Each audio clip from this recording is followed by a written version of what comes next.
मंडळी, या मुख्य जनावरांचं पण कसं असतं काय बघा ना, घेतलं तू? त्यांना एक एक भाकरीसाठी किंवा स्नोईला एक वेळच्या द्यायला? जेवणासाठी सुद्धा प्रचंड संघर्ष जाते. करावा लागतो. गो.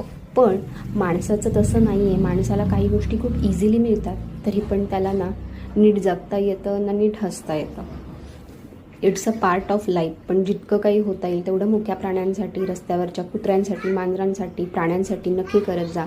ती जी एक फिलिंग आहे ना, ती खूप वेगळी आहे आणि ती खूप मन सुखावून जाते. डुग्गू पण आमच्यासारखंच अनुकरण कर. वीकेंडला ना मस्त पनीर टिक्का बनवला होता.